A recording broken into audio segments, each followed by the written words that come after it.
Daniel Carter walked down the long metal hallway of Concordia Prime Station and felt tired in his bones. 3 months of talks with the alien races had worn him down more than 20 years of military service ever did. The massive space station spun slowly in the darkness between stars and served as the meeting place for the Galactic Council.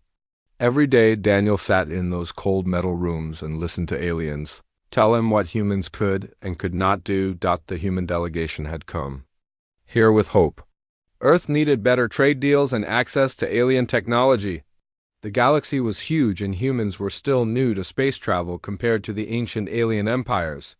Daniel had believed they could work together as equals and build something good for everyone. He was wrong. Captain Lisa Martinez walked beside him toward the meeting room. She commanded the human security detail and had seen enough combat to know when someone was trying to push her around. Lisa had warned Daniel from the start that the aliens looked down on humans. She said they saw Earth as a source of cheap labor and raw materials. Daniel had wanted to believe she was wrong, but 3 months of meetings had proven her right. The Valdani Empire spoke first at every meeting. They were tall, thin creatures with blue skin and eyes like black stones. Prime Minister Alexandra always wore flowing robes that cost more than a human colony ship. She spoke in a voice that sounded like music, but her words cut like knives. The Valdani had ruled this part of space for 10,000 years, and they never let anyone forget it. The Korth Republic sent military officers who looked like walking tanks, made of muscle and metal. General Vrake had scars across his gray face that told stories of 100 battles. The Korth respected strength above all else, but they saw humans as weak because Earth had known peace for generations. They offered protection in exchange for human worlds becoming military bases. The Zillion Trade Federation cared only about profit. The short green aliens counted every credit and measured every deal. Trademaster Zixanel had offered to buy exclusive rights to human shipping routes for prices that would barely cover fuel costs. When Daniel refused, the Zillions acted like he was being unreasonable. Each day the aliens made new demands. They wanted human colonies to accept alien governors. They wanted Earth's factories to produce goods using alien designs without payment for the technology. They wanted humans to transport cargo through dangerous space while alien ships took safe routes. The aliens called this cooperation, but Daniel knew exploitation when he saw it. Lisa had brought evidence that made Daniel's blood run cold. Human intelligence services had been watching and listening. The aliens met in private every evening after the official talks ended. They spoke freely about their plans for humanity because they assumed humans were too primitive to understand their languages or break their codes. They were wrong. The recordings were clear. The aliens had agreed to keep humans dependent and weak. They would share just enough technology to keep Earth productive, but never enough to let humans become truly independent. The Valdani wanted human artists and entertainers for their courts. The Korth wanted human soldiers for their wars. The Zillions wanted human merchants to take risks they would not take themselves. Daniel sat in the meeting room and watched the aliens discuss humanity's future like humans were not even there. Alexandra spoke about quotas for human workers in Valdani factories. Vrake H demanded that human military officers serve under Korth command. Zixanel calculated how much profit could be made from human desperation. The breaking point came when Daniel heard Alexandra laugh. The Valdani Prime Minister was talking to her aide in their own language, but human translation software had become very good. She called humans useful primitives who would work for scraps as long as they were kept ignorant. She said humans were like pets who performed tricks for treats. Daniel felt something cold settle in his chest. He had served his species with honor for decades. He had fought pirates in the outer systems and negotiated with hostile alien traders. He had never backed down from a fight or compromised his principles.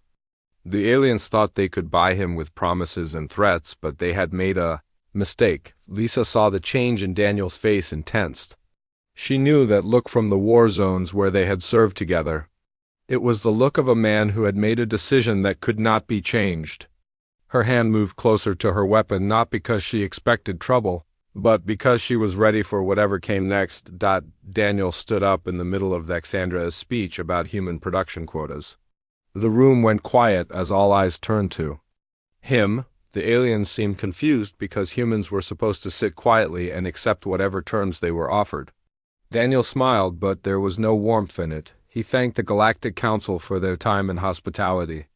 His voice was calm and polite, but Lisa heard the steel underneath. Daniel announced that humanity was withdrawing from all negotiations effective immediately. The human delegation would be leaving Concordia Prime within 6 hours. All trade agreements and cooperation accords were suspended until further notice. The aliens started talking all at once. Alexandra demanded an explanation. Rake threatened consequences. Zixnal offered better terms. Daniel ignored them all and walked toward the door. Lisa and the rest of the human delegation followed without hesitation. In the hallway, Daniel activated his communicator and sent a single coded message to Earth. The message was short, but it would change everything. All human ships were ordered to cease operations in alien space immediately. All human personnel were to return to human-controlled systems. All cooperation agreements were terminated. The aliens came running after them, making promises and threats in equal measure. They could not believe that humans would walk away from the negotiating table. No species had ever refused to deal with the Galactic Council. The concept was unthinkable. Daniel kept walking. Behind him, he could hear the aliens arguing among themselves.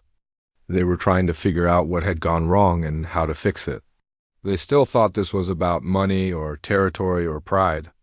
They did not understand that this was about respect. 6 hours later, the last human ship left Concordia Prime. Daniel watched the space station shrink in the view screen and felt lighter than he had in months. The galaxy was about to learn something important about humanity. When humans were pushed too far, they did not beg or compromise. They walked away and found their own path forward. Captain Jake Morrison stared at the message on his screen and read it 3 times before he believed what he was seeing. The New Haven was deep in Zillion space, carrying a load of rare metals from the mining colonies to the core worlds. Jake had been running cargo through alien space for 15 years and had never received orders like these. All human ships were to stop what they were doing and return to human space immediately, no exceptions and no delays. Jake looked out at the stars and tried to understand what was happening. The New Haven was 2 weeks from her destination, and the cargo was worth millions of credits. His Zillion customers were expecting delivery on time. Jake opened a channel to his crew and explained the situation. Chief Engineer Betty Ross had worked alien trade routes longer than anyone on the ship. She knew how the system worked and what happened to captains who broke their contracts. Betty looked worried, but she trusted Jake's judgment. If Earth Command wanted all ships home, then there was a good reason. The cargo hold supervisor, Carl Johnson, started calculating how much money they would lose by turning around. The penalty clauses in their shipping contracts would bankrupt smaller companies. Jake told Carl to stop counting credits and start plotting a course for home. Whatever was happening was bigger than money. All across the galaxy, human ships were getting the same orders. Captain Nina Scott was hauling medical supplies to a Korath frontier world when her orders came through. Commander Alex Turner was leading a convoy through the dangerous Serpent Nebula. Lieutenant Susan Baker was running spare parts to a Valdani research station. Every human captain made the same choice and turned their ships toward home. The aliens noticed the changes within hours. Zillion Trade Master Kixville was waiting at the Kepler station loading dock for the New Haven to arrive. When the ship failed to appear, he sent increasingly angry messages demanding an explanation. Jake's reply was simple. The New Haven was returning to human space and would not be completing the delivery. On the Korath frontier world of Tarak Prime, the colonial governor waited for medical supplies that never came. The local population was fighting a plague that only human medicine could treat. When Nina Scott's ship disappeared from their tracking systems, the governor sent desperate messages to human authorities. The reply was the same. All human ships had been recalled. The Valdani research station in the Helix sector ran out of power cells when Alex Turner's convoy failed to arrive. The station studied dangerous energy phenomena that could destroy entire solar systems. Without human-delivered supplies, the research would have to stop. The Valdani scientists could not understand why humans would risk galactic safety over a trade dispute. Dr. Rachel Stone sat in her office on Earth and watched the reports flood in from across the galaxy. She was the chief economic analyst for the human government and had been studying alien trade patterns for decades. The data told a story that most humans did not know, and the aliens refused to admit. Humans controlled 40% of all cargo shipping in the galaxy. Not because they had been given the routes, but because they had earned them. Human pilots were willing to fly through asteroid fields that scared alien captains. Human engineers could fix anything with spare parts and creativity. Human ships went to places where other species feared to travel. The aliens had become dependent on human services without realizing it. They thought they were doing humans a favor by allowing them to transport goods and provide services. The truth was that alien civilization had grown soft and lazy. While humans did the dangerous work, Rachel's computer models showed what would happen when human ships stopped operating in alien space. Supply chains that had worked smoothly for decades would collapse within weeks. Critical materials would not reach their destinations. Entire star systems would face shortages of food, medicine, and industrial supplies. On Valdani Prime, the effects were already showing. Luxury goods from the outer colonies stopped arriving at the capital markets. The wealthy Valdani elite who lived in crystal spires began to notice empty shelves in their exclusive shops. Prime Minister Alexandra received reports that shipping costs had doubled overnight as desperate alien companies tried to fill the gap left by human vessels. The Korath military faced a different crisis. Human contractors had been maintaining 60% of their deep space monitoring stations. These stations watched for threats from hostile alien empires and space pirates. When human maintenance crews disappeared, the stations began to fail one by one. General Vrath found himself commanding a military with blind spots across half their territory. The Zillion Trade Federation watched their profits evaporate as shipping delays cascaded through their commercial empire. Trade Master Zixenal had built his fortune on the reliable delivery schedules that human ships provided. Without humans, the complex web of just-in-time deliveries began to fall apart. Factories shut down when raw materials failed to arrive. Markets crashed when finished goods could not reach customers. The minor species of the galaxy watched these events with great interest. The Crystry hive mind had always been treated as second-class citizens by the major powers. When humans began trading with them directly, the Crystry discovered they could get fair prices for their crystal formations. Commander David Lee had been the first human to negotiate with the hive mind, and his success opened doors that had been closed for centuries. The nomadic wanderer fleets had survived by scavenging and trading with whoever would deal with them. Captain Helen Price had shown them that humans valued their knowledge of hidden space lanes and forgotten worlds. When the major powers tried to force the wanderers back into poverty, the nomads remembered their human friends. The peaceful harmony worlds had been ignored by the galactic powers because they produced nothing of military value. Lieutenant Robert Clark had discovered that their agricultural techniques could feed entire star systems. When humans offered to trade protection for food, the Harmony worlds gained strength they had never possessed. 3 weeks after the human withdrawal, the alien powers began to understand the scope of their problem. Emergency sessions of the Galactic Council accomplished nothing because no one could agree on a solution. The Valdani wanted to use diplomatic pressure. The Korath preferred military threats. The Zillions tried to offer bribes. None of it worked because humans were not listening. Ambassador Daniel Carter had returned to Earth and was meeting with leaders from the minor species. Captain Lisa Martinez was training human defense fleets for whatever response might come. The galaxy was learning that humans had friends and allies that the major powers had forgotten existed. Jake Morrison brought the New Haven home to Earth's orbital shipyards and found them busier than he had ever seen. Human companies were expanding their fleets and opening new trade routes that bypassed alien space entirely. The work was dangerous and the profits were Smaller, but humans would rather take risks than accept insults. The alien powers sent increasingly desperate messages to human authorities. They offered better terms and smaller tribute payments. They promised respect and equal treatment. The human response was always the same. When aliens were ready to negotiate as equals, the talks could resume. Until then, humans had their own business to attend to. Rachel Stone published her analysis of galactic trade patterns, and the report shocked even human leaders. The aliens needed humans far more than humans needed aliens. Earth colonies were actually growing stronger now that they traded mainly with each other and the minor species. The galaxy was about to learn what happened when humans decided to go their own way. Admiral Patricia Clark stood on the bridge of the battleship Liberty and watched the alien fleet maneuver just outside human space. 6 weeks had passed since humanity walked away from the Galactic Council, and the aliens were getting desperate. The Korath Republic had sent 3 full battle groups to conduct training exercises near the Sol system. It was supposed to be intimidation, but Patricia saw it as an opportunity. The Liberty was the newest ship in the human defense fleet and carried weapons that could crack moon-sized asteroids. Patricia had commanded ships in the border wars against space pirates and knew how to read an enemy's intentions. The Korath were trying to look strong, but their formation was defensive. They wanted humans to think. They were ready for war while hoping humans would surrender without a fight. Commander Steve Garcia brought Patricia the latest intelligence reports from the alien worlds.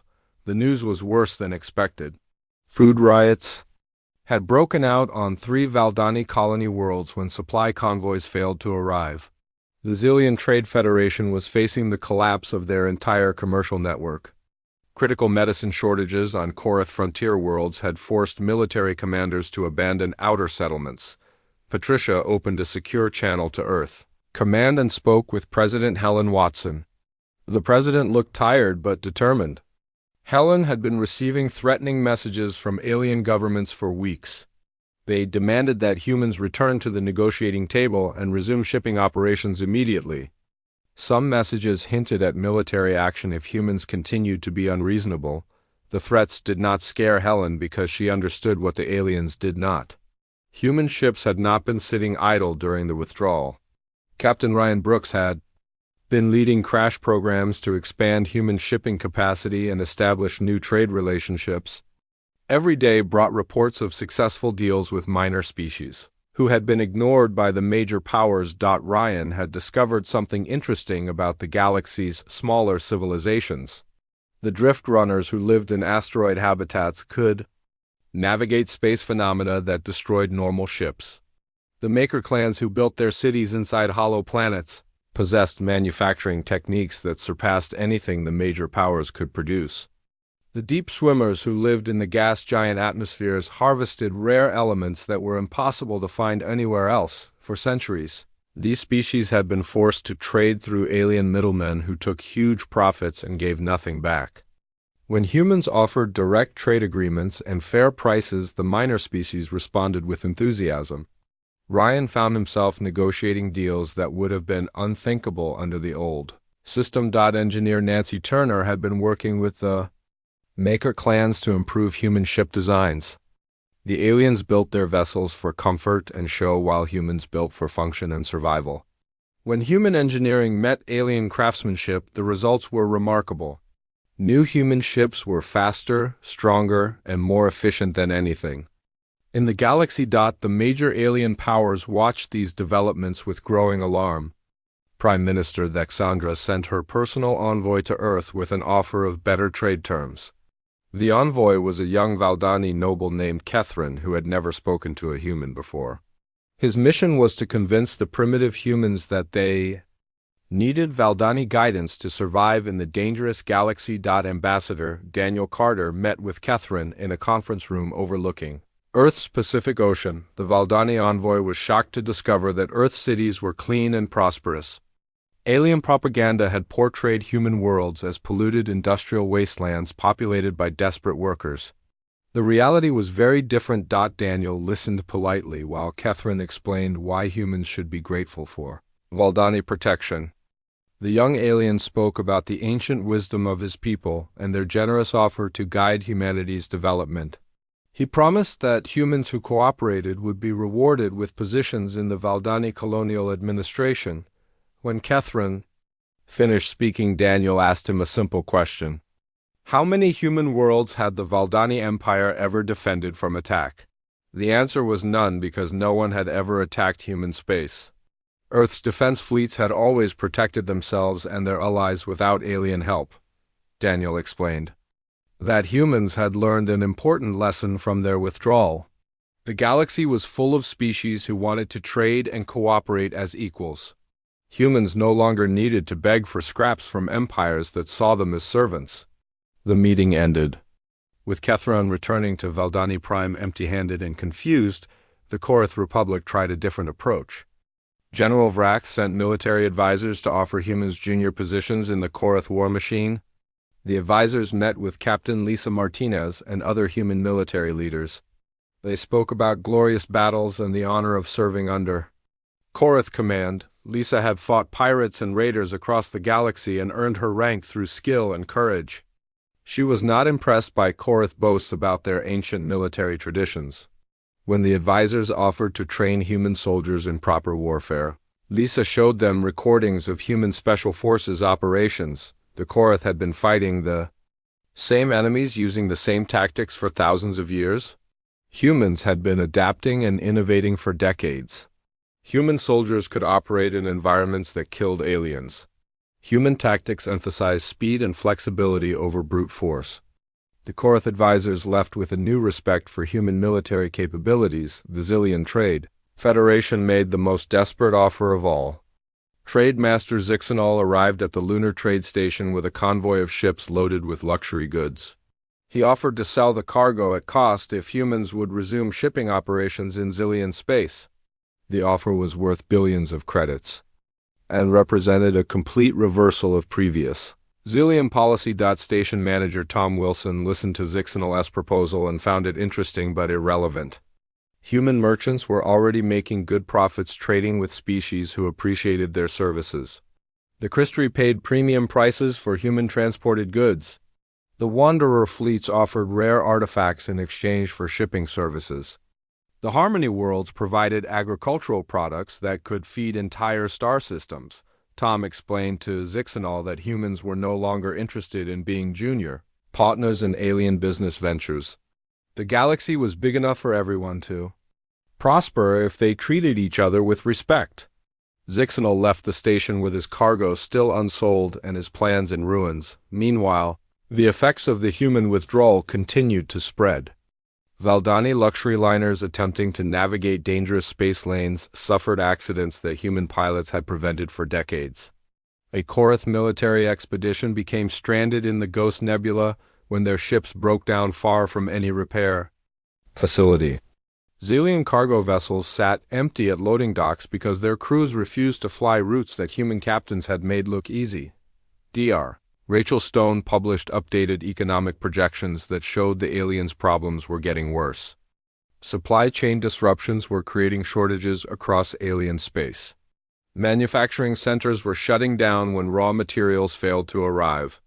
Transportation costs had tripled as desperate alien companies competed for the limited shipping capacity that remained. The minor species watched these developments with growing confidence. For the first time in their history, they saw the major powers struggling with problems they could not solve through threats or bribes. The Christri hive mind began demanding better treatment from Valdani administrators. The Wanderer fleet started ignoring Korath patrol vessels. The Harmony worlds refused to accept Zillion trade monopolies. Admiral Patricia Clark received reports that alien military units were being recalled from frontier regions to protect core worlds. The mighty empires that had ruled the galaxy for millennia were pulling back to defend their heartlands. Space pirates and hostile alien factions were already probing for weaknesses in the reduced defenses. The Korath battle groups near Sol systems suddenly looked less threatening and more vulnerable. Their presence was supposed to intimidate humans, but it actually demonstrated how desperate the situation had become. Patricia ordered her ships to maintain defensive positions while monitoring alien communications, the intercepted messages revealed the depth of alien panic. Military commanders were arguing with civilian leaders about how to respond to the crisis. Some wanted to attack human space and force a resumption of trade. Others preferred diplomatic solutions that might preserve their dignity. All of them were discovering that threats and bribes would not work against people who were willing to walk away from bad deals. Patricia smiled as she read the intelligence reports. The galaxy was learning something important about humanity. Humans did not respond well to intimidation and could not be bought with promises they had heard before. When pushed too far, humans would find their own solutions and make their own alliances. The aliens were about to discover what happened when they underestimated human determination and resourcefulness. Commander Frank Davis guided his patrol ship through the asteroid field at the edge of human space and listened to the alien communications his sensors were picking up. 3 months had passed since humanity walked away from the Galactic Council, and the intercepted messages told a story of growing desperation.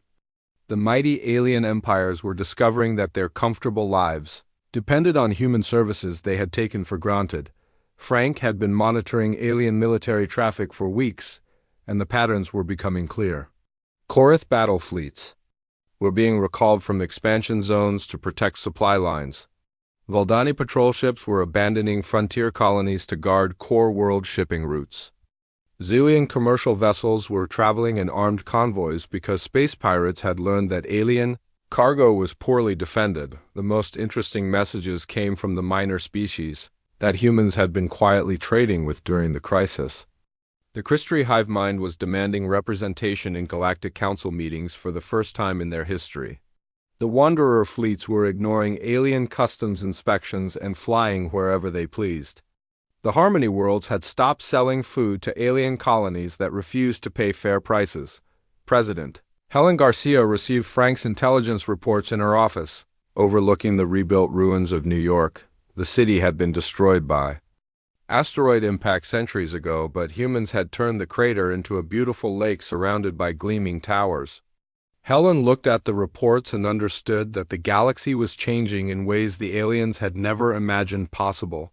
Agent Carlos Martinez arrived at the presidential mansion with classified documents that would reshape human understanding of galactic history. Carlos had spent months infiltrating alien data networks and uncovering secrets that the major powers had hidden for millennia. What he discovered made Helen's blood run cold. The files revealed a conspiracy that stretched back thousands of years. The Valdani Empire, Korath Republic, and Zillion Trade Federation had been working together to keep younger species dependent and weak. They called it the Guidance Protocol and considered it their sacred duty to prevent dangerous primitives from disrupting galactic order. Every new species that reached space was carefully studied and cataloged. Those with useful resources or abilities were gradually integrated into the galactic economy as junior partners. Those who showed too much independence or technological innovation were quietly suppressed through economic pressure and political manipulation. Species that refused to cooperate faced mysterious accidents and system-wide disasters. Humans had been marked for integration from the moment they launched their first interstellar probe. The aliens had expected Earth to follow the same pattern as dozens of previous species. Humans would be grateful for alien technology and accept a subservient role in exchange for protection and trade opportunities. The aliens had been completely unprepared for a species that would simply walk away from unfair deals. The protocol files contained detailed psychological profiles of every species in the galaxy. Humans were described as unusually stubborn and independent compared to other races. The aliens had planned to use humanity's protective instincts against them by threatening Earth's colonies until humans accepted alien terms. They had never considered that humans might unite the minor species against the established order. Helen called an emergency meeting of the human leadership to discuss the implications of Carlos's discovery. Ambassador Daniel Carter attended by secure video link from the Deep Explorer, a human science vessel that was mapping new star systems beyond alien territory. Captain Lisa Martinez joined from the orbital defense platform that guarded Earth's main shipping lanes. The discussion was intense and covered options that ranged from immediate military action to continued diplomatic isolation. Daniel argued that humans now held proof of alien crimes that violated every principle of galactic law. The guidance protocol amounted to systematic oppression of younger species and could justify military intervention to protect the victims. Lisa preferred a more subtle approach. Human forces were strong enough to defend their territory, but not large enough to occupy alien space. A direct military confrontation would result in massive casualties on both sides and might unite the aliens against humanity. Better to continue. The current strategy of economic pressure and alliance building with the minor species, Dr. Rachel Stone, provided economic analysis that supported Lisa's position. The alien empires were already facing collapse as their supply chains disintegrated. Valdani colony worlds were declaring independence when promised relief shipments failed to arrive. Korath military units were mutinying because soldiers had not been paid in months. Xelian merchant houses were going bankrupt as transportation costs made trade unprofitable. Meanwhile, human civilization was thriving despite the break with alien powers. New colonies were being established in star systems that aliens considered too dangerous to inhabit. Human ships equipped with improved technology were exploring regions of space that had been forbidden to younger species. Trade with the minor races was generating wealth that exceeded anything humans had earned serving alien masters. Engineer Ryan Brooks reported from the Maker Clan homeworld, where human and alien engineers were collaborating on revolutionary ship designs. The project had produced vessels that could travel faster and farther than any existing spacecraft. When the new ships entered production, humans would possess the most advanced fleet in the galaxy. Captain Jake Morrison sent updates from the Wanderer fleet gathering point, where representatives from dozens of minor species were meeting to discuss their future. For the first time in galactic history, the oppressed races were coordinating their efforts instead of competing for alien approval. Jake described plans for a new organization that would guarantee fair trade and mutual protection. For all member species, the most significant development came from an unexpected source. Commander Steve Garcia was monitoring communications from Valdani space when he detected a transmission that changed everything. A group of young Valdani nobles led by Kethrin were organizing a rebellion against their own government. They had learned about the guidance protocol and were disgusted by their species' treatment of younger races. The Valdani rebels wanted to make contact with human leaders and offer assistance in reforming the galactic order. They possessed inside knowledge of alien military capabilities and political weaknesses. More importantly, they represented a faction within alien society that was tired of the old ways and ready for change. Similar movements were emerging among the Korath and Xilians. Military officers who had served with human allies during the border wars spoke out against their leaders' arrogant policies. Merchant captains who had worked alongside human traders demanded an end to discriminatory practices. Even among the ruling classes, there were individuals who recognized that the current system was unsustainable. Helen realized that humanity was witnessing the beginning of a galactic revolution. The alien empires that had seemed so powerful and permanent were actually brittle structures held together by fear and habit. When humans refused to play by the old rules, they had exposed the weaknesses that careful propaganda had hidden for centuries. The minor species were gaining confidence. Every day, as they watched the major powers struggle with problems they could not solve through force or bribery, the Christri were sharing their advanced material science with human researchers. The Wanderers were providing detailed maps of hidden space lanes that bypassed alien territory. The Harmony worlds were teaching agricultural techniques that could make barren planets fertile. Frank Davis intercepted a particularly revealing transmission between Korath High Command and their frontier commanders. The military leaders were admitting that they could not maintain their empire without human support services. Their ships were breaking down faster than they could be repaired. Their supply lines were collapsing under the weight of increased shipping costs. Their soldiers were losing morale as promised reinforcements and equipment failed to arrive. The transmission ended with a desperate plea for any solution that would restore human cooperation without requiring the Korith to admit their mistakes publicly. The proud warrior race that had conquered half the galaxy was reduced to begging for help from the primitives. They had dismissed as worthless. Helen looked at the intelligence reports and understood that the moment of decision was approaching. The aliens would soon be forced to choose between reforming their behavior or watching their civilizations collapse.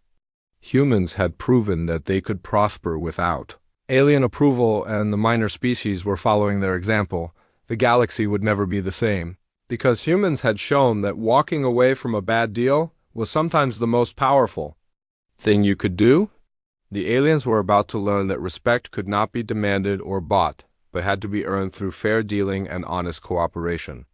The age of alien dominance was ending, and a new era of equality was about to begin. Ambassador Daniel Carter walked through the corridors of Concordia Prime Station and noticed how different everything felt compared to 6 months ago.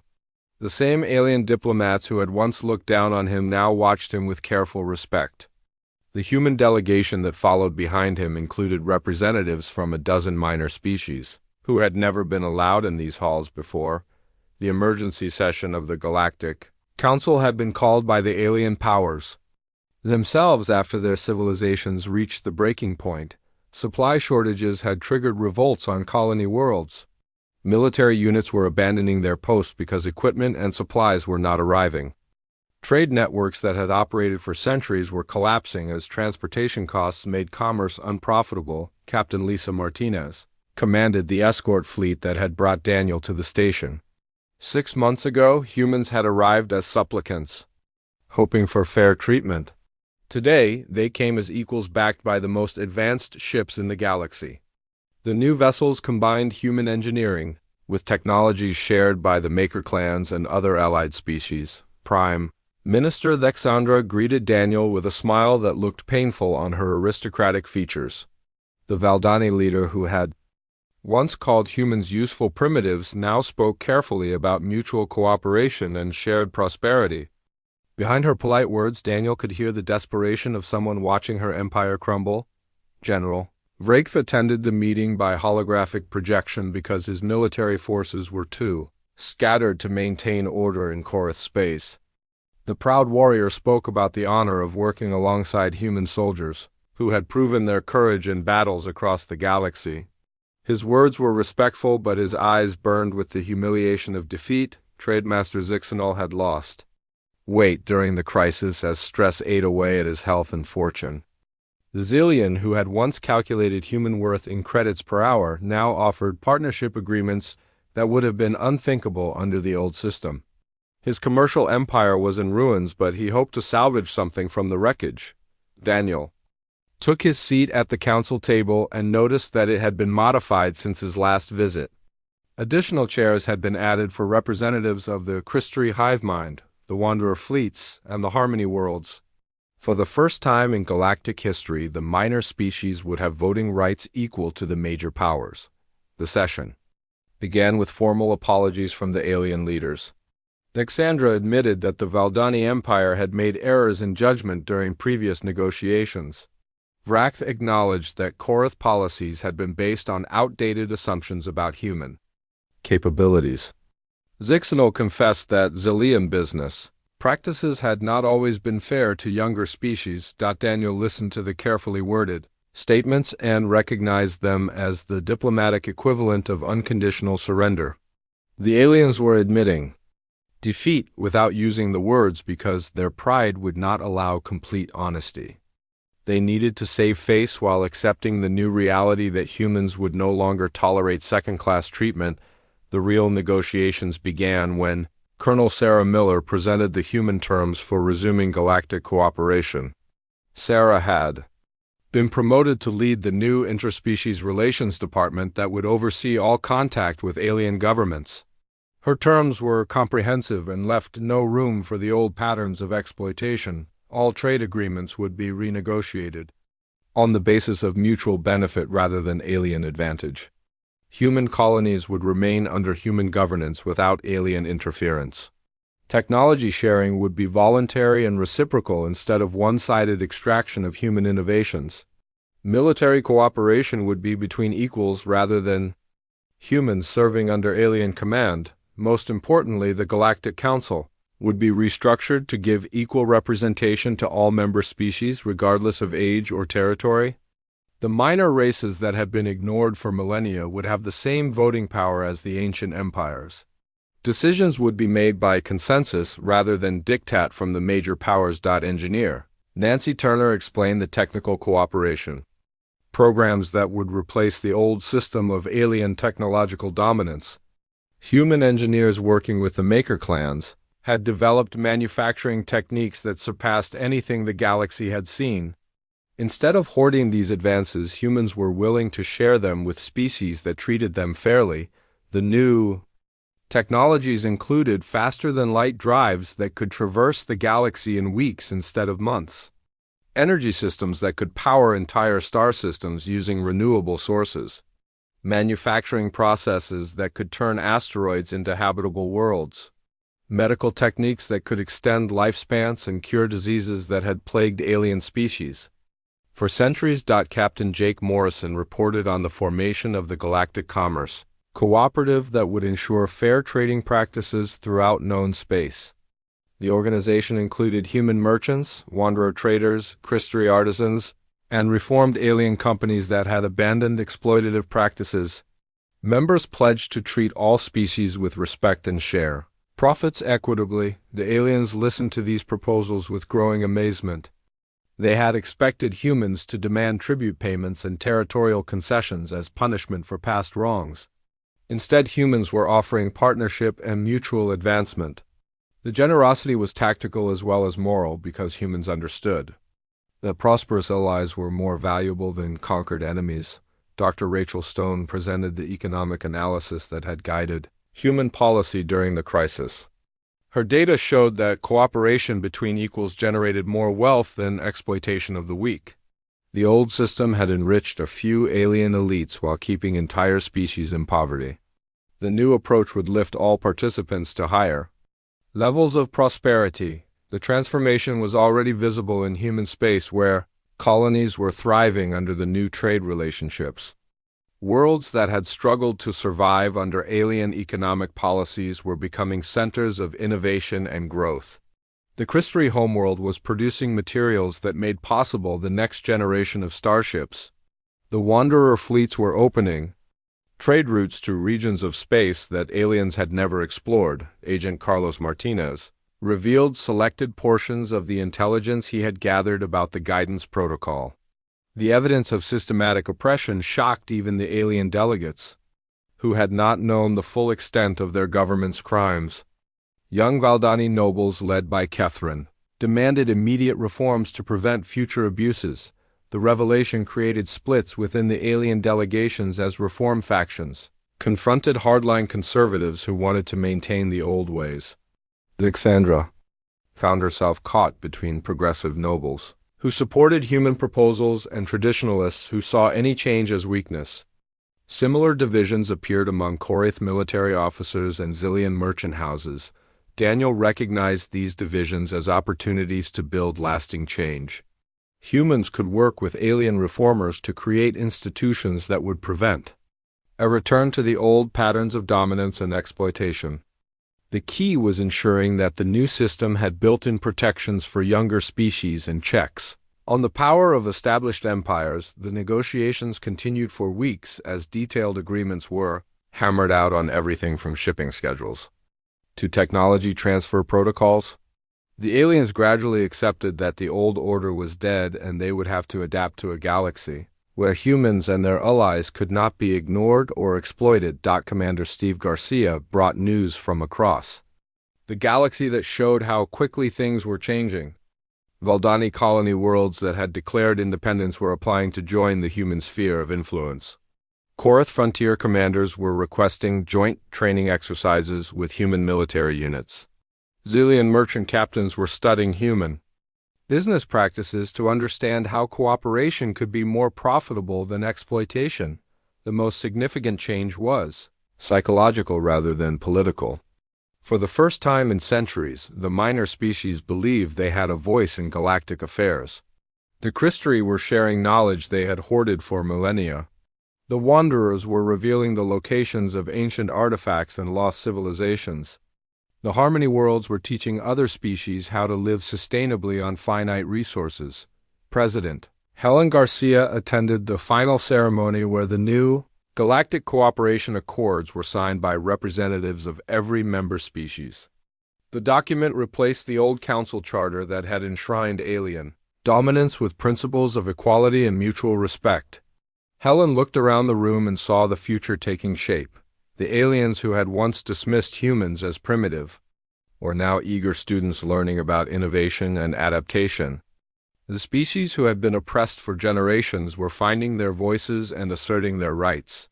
The galaxy was becoming a place where cooperation replaced exploitation and diversity was seen as strength rather than weakness. Admiral Patricia Clark received reports that alien military forces were withdrawing from threatening positions near human space.